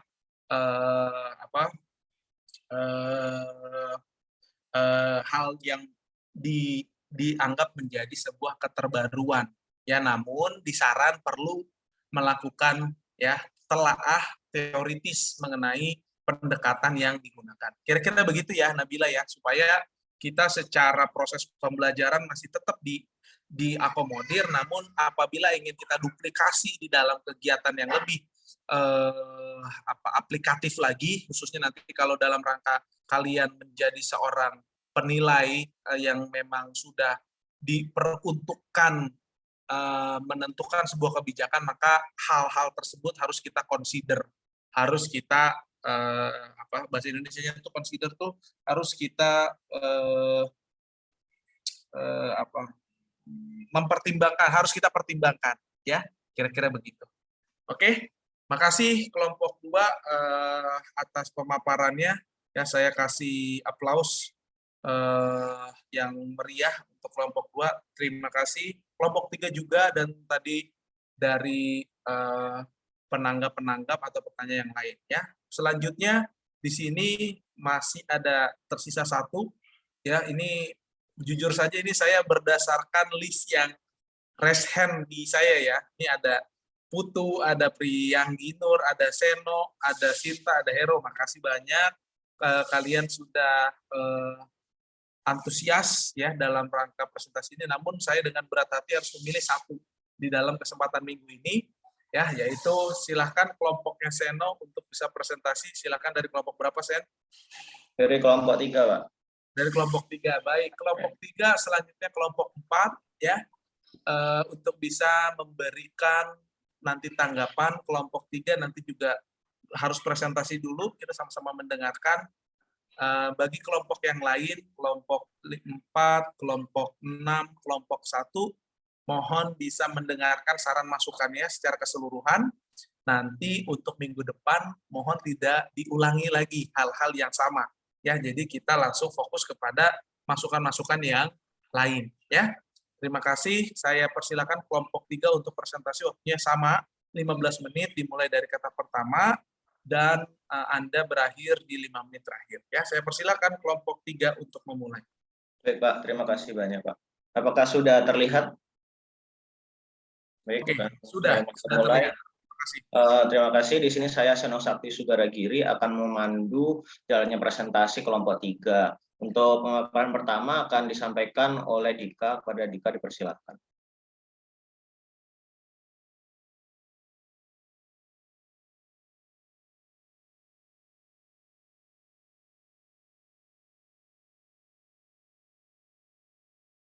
Baik, terima kasih atas kesempatannya.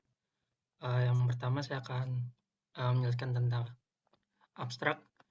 Jadi yang pertama, Taman Rimba Jambi merupakan kawasan ruang terbuka hijau sebagai penyerap karbon dioksida.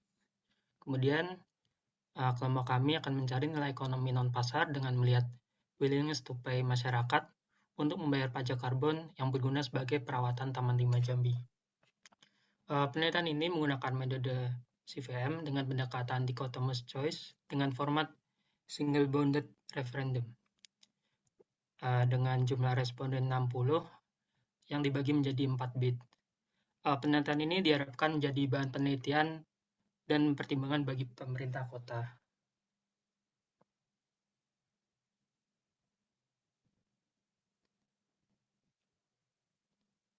Baik, selanjutnya deskripsi ekosistem yang akan dinilai, yaitu Taman Rimba Jambi, adalah salah satu objek wisata andalan yang terdapat di kota Jambi. Taman ini berada di tengah-tengah kota, hanya berjarak sekitar 500 meter dari Bandar Udara Sultan Taha Saifuddin, yang berlokasi di Jalan Sunario, tepatnya berada di Kecamatan Jambi Selatan, Kota Jambi, Provinsi Jambi. Taman ini didirikan sekitar awal tahun 80-an di atas lahan seluas 18 hektar, yang di dalamnya terdiri atas 2 objek wisata, yaitu Kebun Binatang, Taman Rimba Jambi, dan Taman Mini Jambi, yang merupakan objek penelitian. Wisata ini menggabungkan 2 konsep wisata, yaitu wisata hiburan dan kebun binatang. Kemudian Taman Mini, ini merupakan tempat wisata di Jambi yang menghadirkan miniatur budaya yang ada di provinsi ini. Konsepnya sama dengan Taman Mini Indonesia Indah yang ada di Jakarta, yaitu menampilkan replika bangunan khas daerah. Bedanya jika di Jakarta menampilkan budaya seluruh daerah di Indonesia, di Taman Mini ini hanya menampilkan budaya yang ada di setiap kabupaten di Jambi. Next. Selanjutnya, pasar hipotesis yang juga mencakup latar belakang Kota Jambi dengan jumlah penduduk 604.000 jiwa lebih dan kepadatan 3.000 jiwa per hektar masuk dalam kategori kota besar. Kota Jambi sebagai ibu kota Provinsi Jambi menjadi pusat aktivitas kegiatan di Provinsi Jambi. Tentunya hal ini akan memicu berbagai kegiatan di perkotaan seperti transportasi, rumah tangga, hotel, industri, dan kegiatan lainnya, yang tentunya membutuhkan energi penggerak yang rata-rata diperoleh dari pembakaran bahan bakar fosil, yang akhirnya menghasilkan karbon dioksida. Gas karbon dioksida ini adalah penyumbang gas terbesar rumah kaca dibandingkan gas lainnya.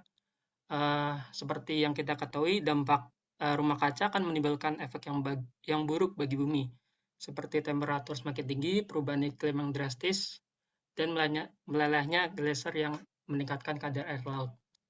Oleh karena itu, diperlukan tindakan untuk mengurangi efek rumah kaca dengan menyerap karbon dioksida, yaitu maka dibutuhkan ruang terbuka hijau.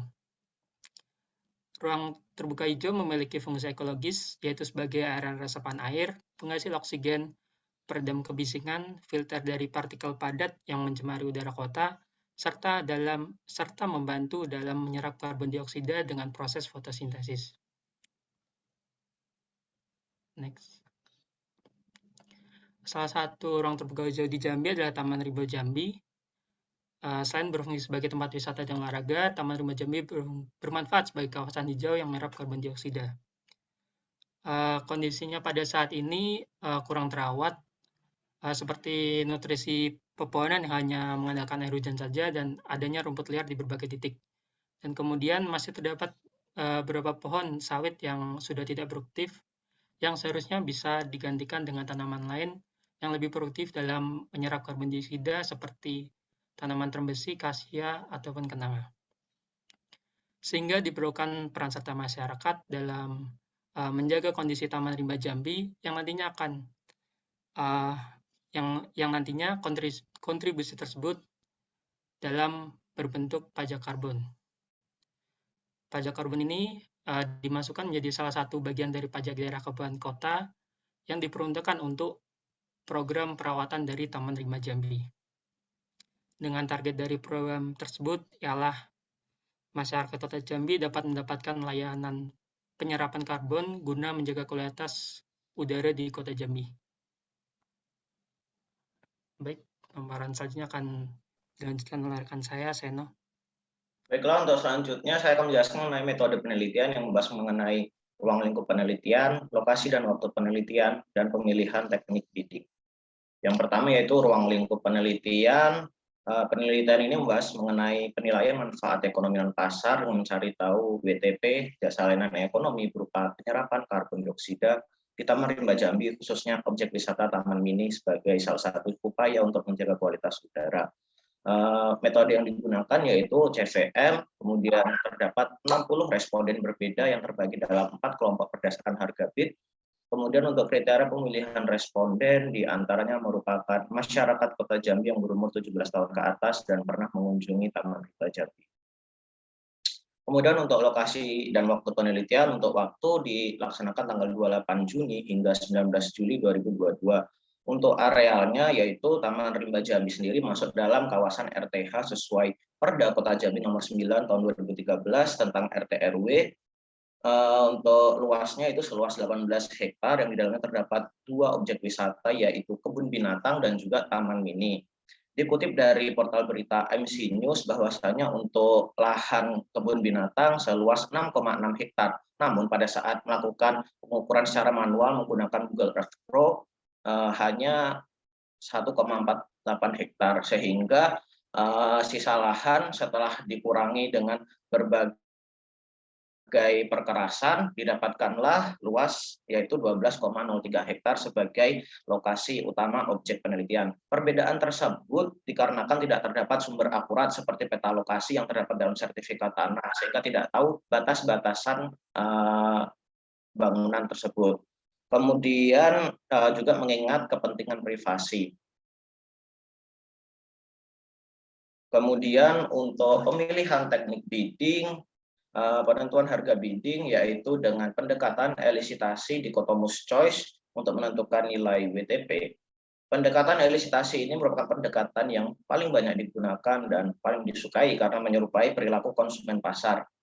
Pendekatan ini dilakukan dengan cara menyajikan pertanyaan pilihan yang dikotomis. Kemudian untuk formatnya yaitu menggunakan single bounded atau referendum format. Menggunakan metode maksimum likelihood untuk menentukan nilai parameter dan rata-rata baik untuk WTP marginal ataupun total. Kemudian responden memberikan respon dalam bentuk jawaban ya atau tidak untuk tiap kelas harga bidding. Secara sederhana, WTP dapat diperoleh dari hasil perhitungan nilai dengan nilai tengah mengikuti formula MWTP sama dengan 1/n sigma YI, di mana N adalah besar atau jumlah sampel dan YI adalah besaran WTP yang diberikan responden ke I. Kemudian untuk terhadap 60 responden diminta kesanggupan membayar ya atau tidak terhadap tawaran bid untuk pengelolaan Taman Rimba Jambi, yaitu untuk masing-masing kelompok bidnya dimulai dari 2.000, 7.000, 12.000 dan juga 17.000. Dasar nominal bidding pertama yaitu yang 2.000 berdasarkan alokasi anggaran untuk perawatan taman di Kota Jambi untuk 48 taman pada tahun 2021 yang dikutip dari portal berita Jambi One. Anggaran perawatan taman tersebut sebesar 11 miliar untuk 48 taman atau sekitar 229 sekian juta rupiah untuk satu tamannya. Kemudian dibagi dengan jumlah rumah tangga di Kota Jambi sebanyak 143.499 rumah tangga, sehingga nilai bidding pertama menjadi 2.000 per rumah tangga per taman dan per tahun. Kemudian untuk nilai penambahan nominal bidding selanjutnya yaitu konstan di 5.000 berdasarkan tambahan penanaman bibit kasia SP dan perawatannya per rumah tangga, yaitu dengan membagi luas objek penelitian seluas 120 meter persegi sekian dengan penanaman yang berjarak antar pohon 3,3 kali 3, sehingga didapatkanlah kebutuhan bibit sebanyak 13.370 bibit. Kemudian mengalihkan dengan harga satuan bibit kasia yang didapatkan dari marketplace seperti Tokopedia sebesar 60.000, sehingga untuk total harga bibit sebesar 802 juta sekian. Dengan memperhatikan jumlah rumah tangga di Kota Jambi sebanyak 143.499 jiwa, untuk setiap 10 rumah tangga akan berkontribusi untuk menyumbang 1 bibit kasia SP, atau dengan kata lain, setiap rumah tangga membayar 5.000. Angka tersebut telah melalui pembulatan ratusan ke bawah. Kemudian pemilihan kasia SP yaitu dengan alasan berwarna indah dan cocok untuk taman dan memiliki kemampuan penyerapan karbon dioksida sebesar 5.295,47 kg pohon per tahun. Dan juga pemilihan ini tidak semata-mata semuanya akan digunakan untuk pembelian bibit, bisa juga untuk perawatan agar dapat terjaga untuk waktu yang lama. Kemudian untuk populasi dipilih seluruh rumah tangga di Kota Jambi dikarenakan rumah tangga memiliki potensi untuk memproduksi karbon dioksida baik dari kendaraan bermotor maupun pembakaran dan berbagai kegiatan produksi lainnya. Dan dengan adanya program ini akan menjaga kualitas udara yang dapat langsung dirasakan oleh masyarakat Kota Jambi itu sendiri. Kemudian untuk metode pembayarannya berupa pajak karbon yang dikelola oleh Pemkot Jambi yang berpedoman kepada Perda Jambi nomor 6 tahun 2019 tentang pajak daerah. kebijakan yang dilakukan telah layak secara teknis karena dengan penerapan pajak karbon menjadi salah satu pajak daerah akan berdampak pada peningkatan PAD yang nantinya akan langsung bisa dimanfaatkan untuk pengelolaan Taman Rimba Jambi. Kemudian juga telah layak secara ekonomi karena dengan melakukan upaya penyerapan karbon dapat menjaga kualitas udara yang akan mengurangi resiko terjadinya penyakit yang diakibatkan oleh kualitas udara yang buruk. Kemudian untuk fokus utama kuesioner yaitu untuk mencari tahu jumlah pendapatan dan kesediaan responden untuk membayar 4 nominal bid yang berbeda dengan fungsi WTP menjadi WTP sebagai fungsi dari nilai bid dan juga fungsi dari variabel sosial ekonomi.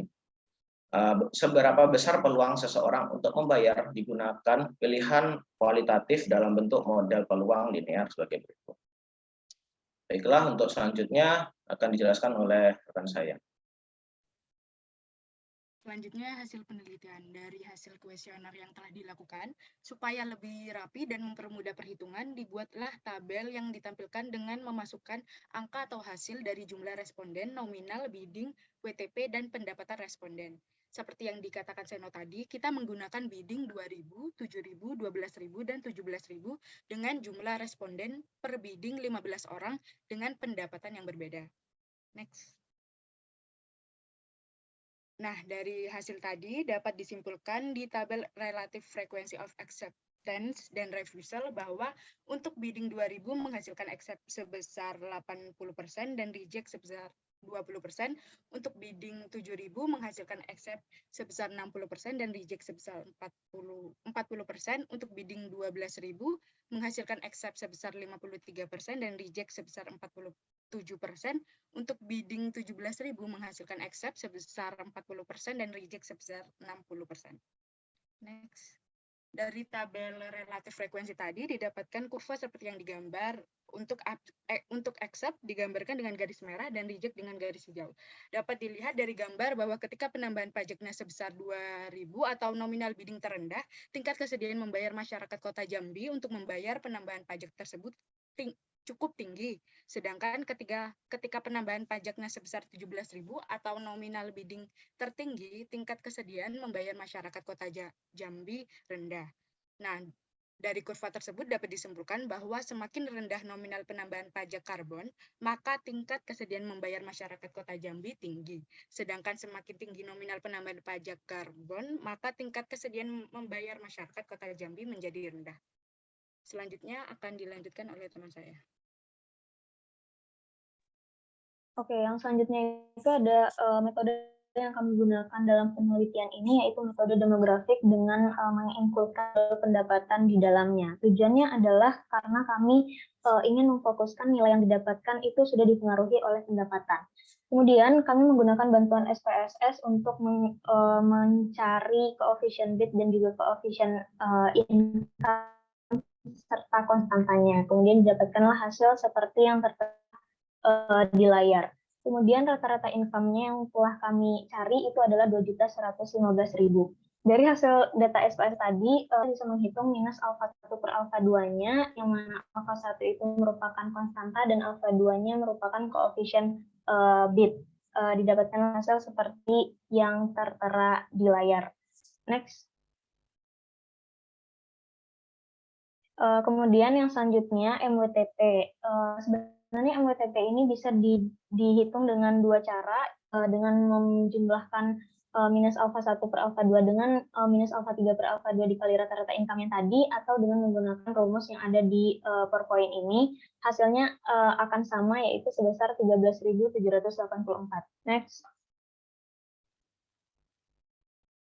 Nah, yang terakhir kita akan menghitung nilai Taman Rimbo Jambi sebagai penyedia jasa lingkungan berupa penyerap karbon dengan cara mengalihkan antara populasi dengan MWTP-nya. Nah, di sini populasinya kami menggunakan data jumlah rumah tangga yang ada di Kota Jambi. Karena adanya keterbatasan data yang kami dapatkan, kami hanya mendapatkan data pada tahun 2019, yaitu sebesar 143.499.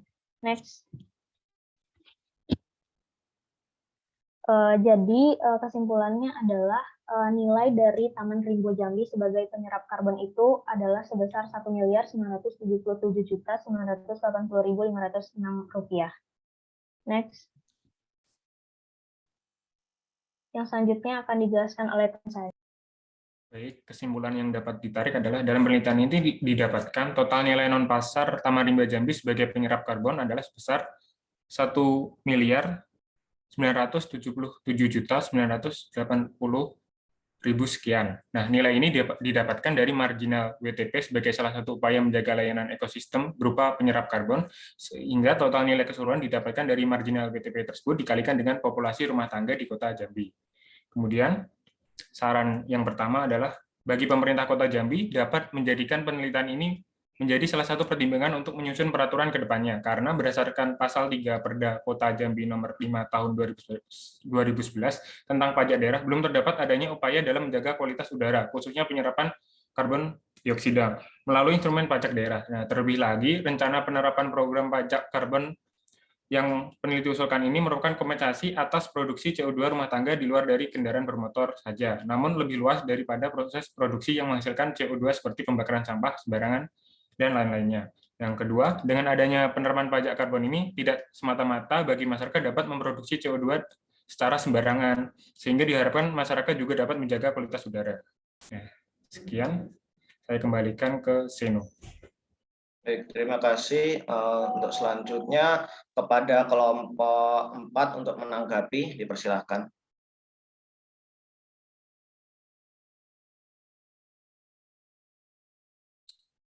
Saya izin bertanya. Ya, silakan.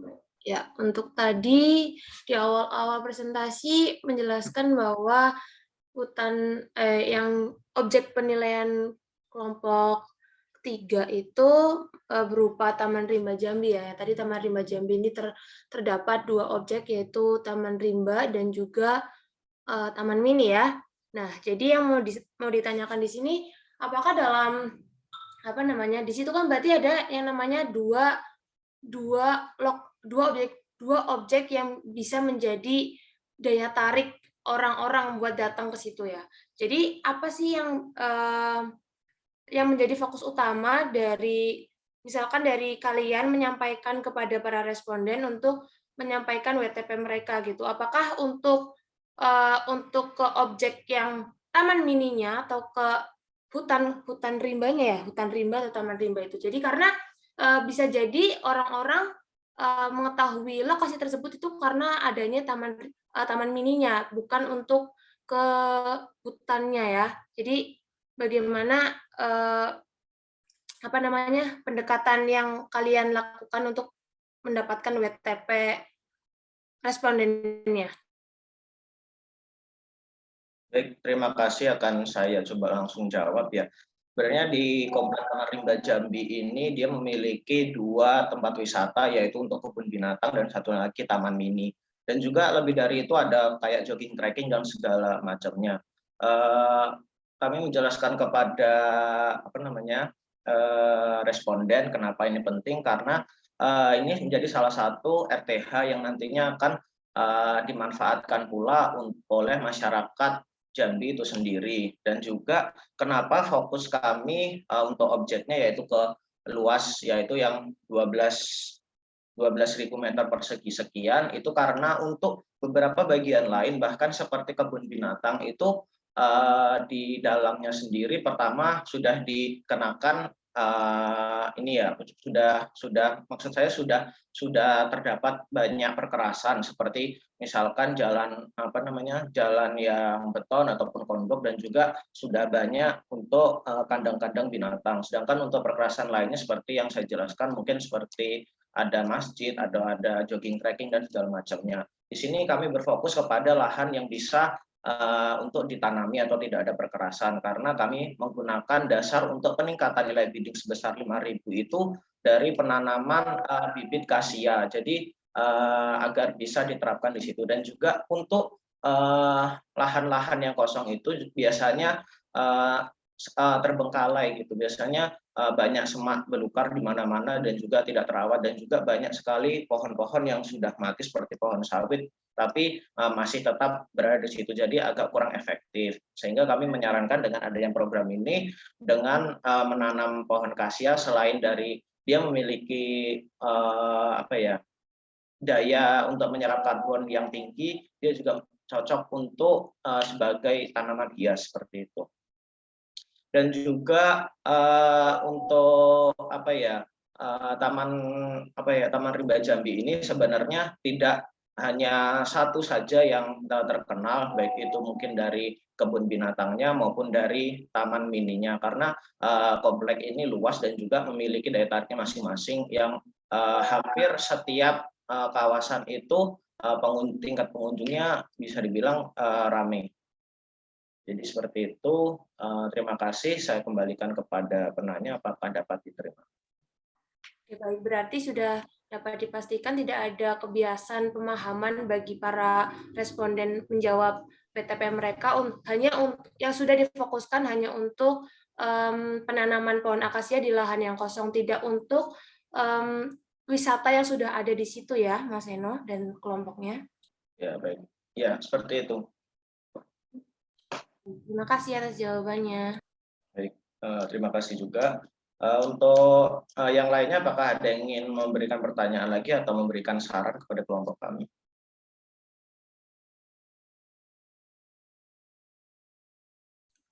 Aku mau nanya boleh nggak? Oh iya, silakan Hero. Tadi aku dengar, aku lihat tadi yang dijadikan patokan itu kan jumlah populasi kan ya, jumlah populasi di Jambi, itu nggak sih? Ini lebih tepatnya jumlah rumah tangga yang ada di Jambi. Oh iya, rumah tangga. Nah, aku nih kepo aja sih nanya, ada nggak sih kalian baca atau ngelihat jurnal ataupun dimanapun artikel yang ngebahas patokannya itu bukan jumlah populasinya, tapi jumlah kendaraan atau mesin, karena kan ini menyerap karbon kan gitu kan. Jadi apa sih namanya ya? Fokus utamanya Polusi gitu. Penghasil polusinya, mesin kan biasa menghasilkan polusi mesin kan ya. Yang jadi patokannya itu jumlah mesinnya gitu. Karena kan satu rumah tangga bisa aja punya banyak mobil. Ada teman aku di Medan, dia memang dia orang kaya banget ya. Dia itu punya mobil, dia tuh anaknya 3, mama sama ayah, 5-5-nya punya mobil masing-masing gitu. Itu kan jadi patokan. Tapi aku nanya aja sih, bukan apa. Ada nggak gitu? Thank you, Sen. Oke, baik. Terima kasih. Sebenarnya untuk penelitian seperti itu ada banyak ya. Tapi kenapa kami lebih fokusnya ke ini? Karena kami juga menekankan di awal itu untuk pajak karbon yang mau kami terapkan ini bukan hanya menyasar kepada penggunaan kendaraan bermotor, tapi juga produksi karbon dioksida secara keseluruhan, baik itu melalui pembakaran, karena di sini masih banyak yang terjadi kayak pembakaran secara sembarangan, pembakaran liar, terus habis itu produksi seperti ini produksi pabrik karet dan juga produksi lainnya yang bisa menghasilkan karbon dioksida yang cukup masif gitu. Nah, kalau untuk kenapa enggak ke kendaraan, karena nanti itu sebenarnya di pajak kendaraan bermotor salah satu poinnya mungkin memasukkan mengenai pajak yang agak menyinggung tentang pajak karbon ya. Nah, di sini kami mengambil celah lain, yaitu dari pajak berupa pajak daerah. Nah, dari pajak daerah sendiri berdasarkan Perda yang mengatur tentang pajak daerah belum terdapat pengaturan mengenai pajak pajak karbon seperti itu. Jadi kami mengambil celahnya di situ. Terus itu juga kemarin menjadi perbincangan kami juga dan juga perdebatan kami dan dari hasil diskusi kurang lebihnya seperti itu. Saya kembalikan lagi ke Mas Hero, apakah dapat diterima? Bisa. Berarti sesuai perda dan karena terbatasnya waktu makin populasi Sen ya?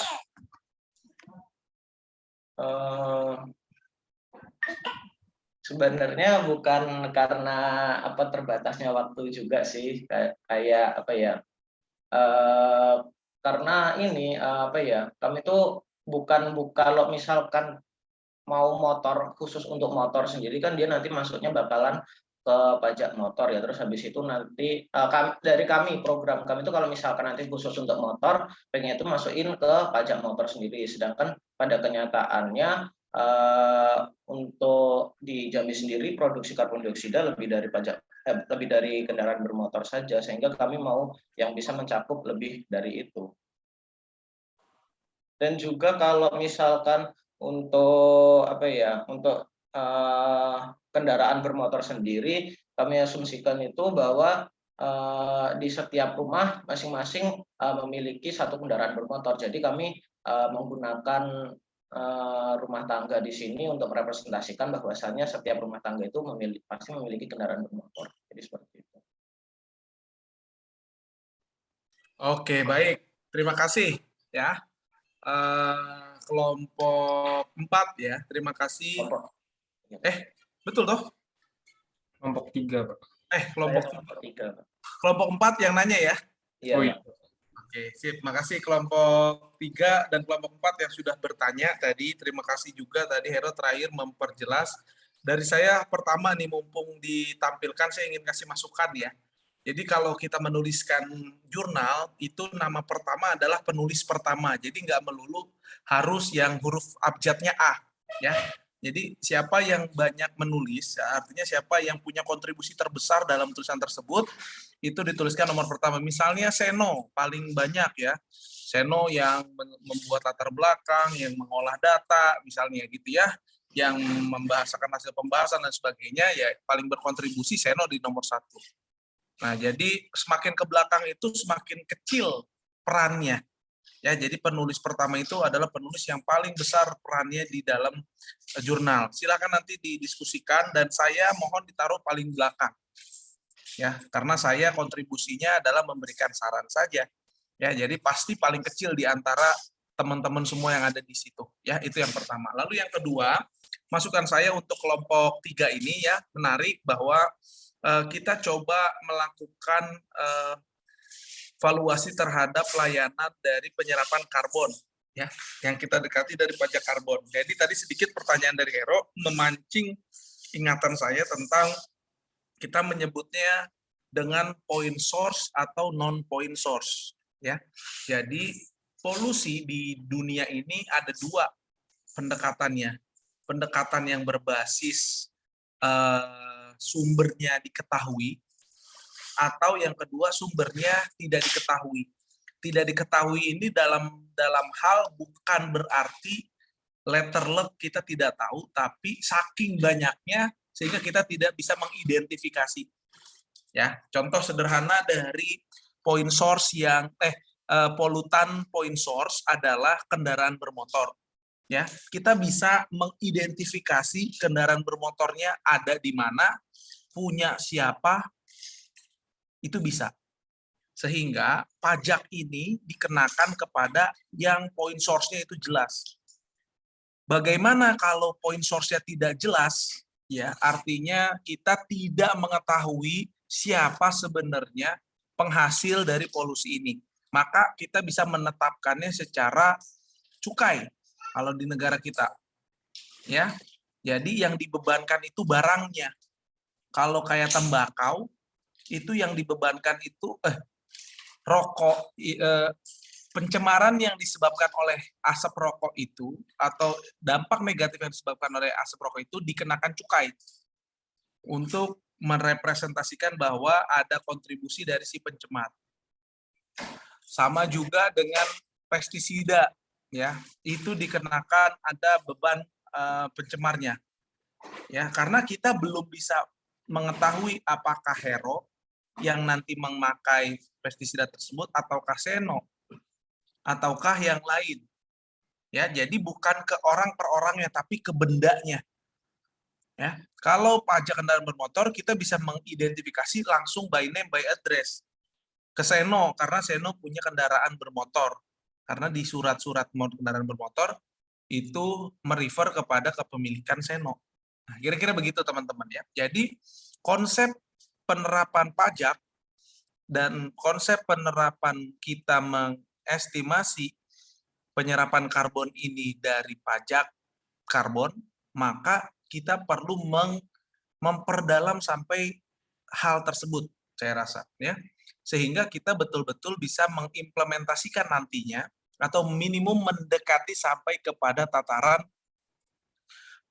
aktivitas real di pasar, bahwa karbon yang kita hasilkan adalah karbon yang nanti akan dibebankan biayanya, gitu ya, atau kontribusinya.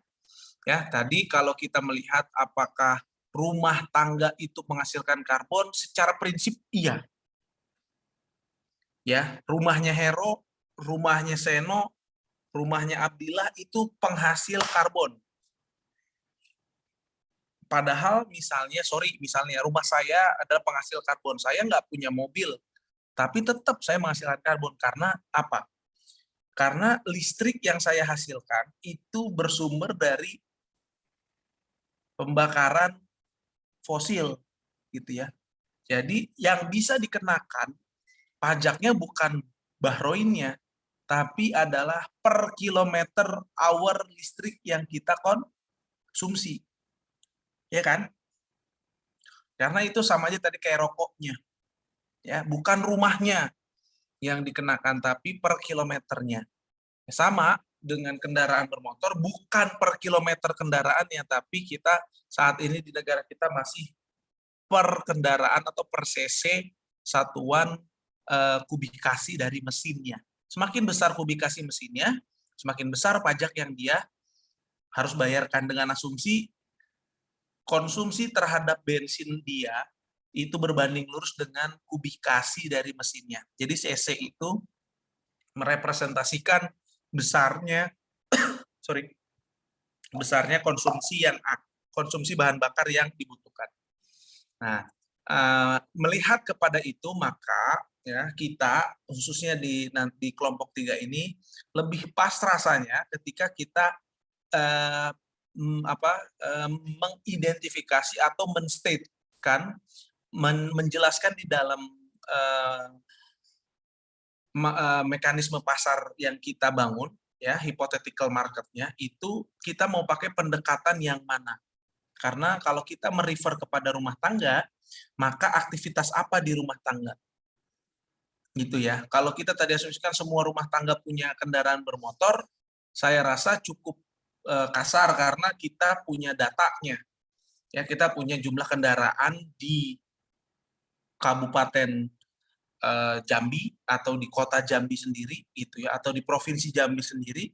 Kalau kita bagi rata mungkin malah berlebih atau masih bisa jadi berkurang.